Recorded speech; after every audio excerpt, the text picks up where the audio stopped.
हमारे यहाँ की एक कहावत आज मुझ पे लागू हो गई। कहावत है, बाबा जी तो कंबल छोड़ना चाहते हैं, पर कंबल बाबा जी को नहीं छोड़ना चाहता। आज मैंने सोचा था कि मैं आज अपने वीडियो की छुट्टी रखूँगा, लेकिन अभी-अभी जब मैं आपसे बात कर रहा हूँ, मेरी घड़ी में 10:25 हो रहे हैं। करीब 20 मिनट पहले मुझे भोपाल के एक बड़े भाजपा नेता ने एक 2 स्क्रीनशॉट भेजे हैं। आप देख रहे हैं, इस मेरे फ़ोटो के साथ ही मेरी बाईं ओर पर्दे पे दोनों स्क्रीनशॉट लगा रखे हैं और उन्होंने आग्रह किया कि उन्होंने ये नहीं कहा कि मैं क्या कहूँ इन दोनों स्क्रीनशॉट पर उनका कहना था कि मैं जो ठीक समझूँ या जो मेरे मन में विचार आता है, वो टिप्पणी ज़रूर करूँ और उन्होंने कहा कि आप वीडियो अपलोड करके मुझे खबर कीजिए, मैं आपके वीडियो की राह देखूँगा। मुझे अच्छा भी लगा, आश्चर्य भी हुआ और पहला संकेत जो इस बात का मैंने लिया कि मध्य प्रदेश भाजपा में सब कुछ ठीक-ठाक नहीं चल रहा है। कुछ न कुछ सतह के नीचे कुछ ऐसा हो रहा है कि आने वाले दिनों में शायद हमें किसी बड़ी खबर से हमें रूबरू होना पड़े। खबर ये वहाँ भोपाल से जिन सज्जन ने मुझे भेजी है और आप देख रहे हैं इन दोनों में, इसमें शिवराज सिंह चौहान नज़र आ रहे हैं। और शिवराज सिंह चौहान की ट्वीट आप पढ़ेंगे।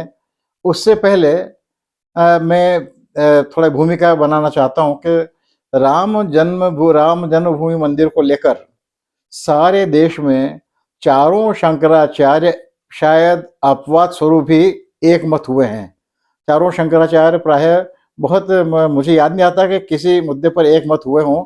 ये मेरी जानकारी में पहला मुद्दा ये मंदिर वाला मुद्दा जिस पे चारों एक मत हुए हैं और अन्य कारणों से वो वहाँ पर नहीं जा रहे हैं। उन्होंने अपने आप को इस आयोजन से दूर रखा है। और चूँकि मोदी जी, संघ परिवार, विश्व हिंदू परिषद, भारत सरकार बिल्कुल आमादा है कि 22 जनवरी को इस मंदिर में प्राण प्रतिष्ठा होनी ही होनी है।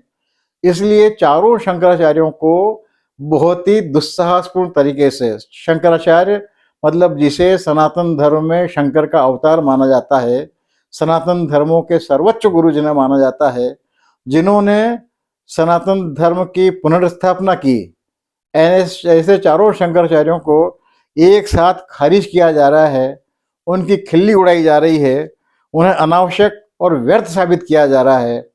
ऐसे माहौल में जबकि और इन सब पे छोटी-छोटी बातों पर जिन हिंदुओं की भावना आहत हो जाती हैं, सड़कों पे आ जाते हैं, आगजनी हो जाती है, दंगे हो जाते हैं, कोई भी किसी भी हिंदू की भावना शंकराचार्यों के इस अवमानना पर आहत नहीं हो रही है। जाहिर है कि जिन हिंदुओं की भावनाएँ आहत होती हैं, वे सारे हिंदू शंकराचार्यों की इस उपेक्षा, प्रताड़ना में सहमत हैं, शरीक हैं, इसका हिस्सा हैं। ऐसे में शिवराज सिंह चौहान ने बड़ा अद्भुत काम किया, ध्यानाकर्षक काम किया और इसकी जानकारी शायद अब तक बहुत कम लोगों को हो पाई है और मुझे भी नहीं थी। मुझे भी जब मालूम पड़ा, जब भोपाल से मुझे अभी-अभी एक बड़े भाजपाई नेता ने भेजा। आप ध्यान दे देंगे, अभी प्रधानमंत्री जी हमारे केरल केरल गए हुए हैं और प्रधानमंत्री जी अपनी यात्राओं में धर्म क्षेत्र के धार्मिक स्थानों की यात्रा करने में कोई मौका नहीं चूकते हैं। ये अलग बात है कि उनकी मंदिरों की धर्म क्षेत्रों की यात्राओं को हमेशा चुनावी राजनीति से जोड़ा जाता है। लेकिन अभी वो गए वहाँ पर केरल में, तो वो किसी धर्म क्षेत्र में जाने के बजाय उन्होंने प्राथमिकता दी, वहाँ पर भाजपा नेता और अभिनेता हैं सुरेश गोपी, उनकी बेटी की शादी थी और उनकी बेटी की शादी में जाके उन्होंने उन दोनों वर-वधू को मालाएँ दी। वर-वधू ने उन्हीं मालाओं से एक-दूसरे को वरण किया और मोदी जी ने उनको आशीर्वाद दिया, उन्हें शुभकामनाएँ दी। लेकिन इसके ठीक विपरीत जब हमारे पूर्व मुख्यमंत्री और विद्रोही भाजपाई शिवराज सिंह चौहान, जिन्हें कि भाजपा हाईकमान ने दक्षिण भारत का प्रभारी बनाने के सूचनाएं दी हैं, जैसा कि खुद शिवराज सिंह ने भी इस बात को प्रकट किया। तो वो शिवराज सिंह जी केरल में रहे, शायद कल की बात है, मुझे ठीक तारीख मालूम नहीं है, लेकिन वो वहाँ पर अपने पार्टी नेताओं के पार्टी कार्यक्रमों के अलावा और भी एक जगह गए। वो गए, उन्होंने जगह चुनी, वो थी कालड़ी, कालड़ी हमारे आदि शंकराचार्य का जन्म स्थान है, आदि शंकराचार्य की जन्मभूमि है। और वहाँ जाकर उन्होंने पौधारोपण किया और वहाँ से लौटने के बाद में उन्होंने 2 ट्वीट किए जिन्हें आप पर्दे पर देख रहे हैं। मैं इन दोनों ट्वीट को पढ़ देता हूँ ताकि शायद, क्योंकि मेरे पास मूल प्रति नहीं है, मुझे भी स्क्रीनशॉट भेजा गया है, स्क्रीनशॉट पढ़ने में आपको असुविधा होगी। पहला ट्वीट है उनका, भारत की जड़ों में आचार्य शंकर का ज्ञानामृत है, उनके विचार सदियों से हमारी स्मृति में गुंजित है। मेरा सौभाग्य है कि केरल के कालड़ी में सनातन धर्म के पुनरुद्धारक पूज्य भागवत पाद आद्य शंकराचार्य के जन्म स्थान के दर्शन का अवसर मिला। दूसरे ट्वीट में वो पौधारोपण करते हुए दिखाई दे रहे हैं। उन्होंने भारतीय संस्कृति कहती है कि सभी में एक ही चेतना विराजमान है। पेड़ पौधे, जीव जंतु, मनुष्य सभी परमात्मा है की ही अभिव्यक्ति हैं। इस भूमि से पैदल निकले आदि शंकराचार्य जी ने भी एकात्मकता की बात कही, नदियों की स्तुति लिखी, पहाड़ों को पूजा और प्रकृति के साथ समन्वय किया। आज श्री आदि शंकर जन्मभूमि क्षेत्र की पुण्य भूमि में पौधरोपण का सौभाग्य मिला। मुझे विश्वास है कि विश्व मंगल के भाव से इस पुण्य क्षेत्र में रोपा गया यह पौधा जगत को शांति और शीतलता देगा। पहली नज़र में ये बात बहुत सामान्य लगती है कि कोई राजनेता जाए, कहीं किसी क्षेत्र में जाए, तीर्थ क्षेत्र में जाए, धर्म क्षेत्र में जाए और वहाँ पर पौधारोपण करे, बहुत सामान्य बात लगती है।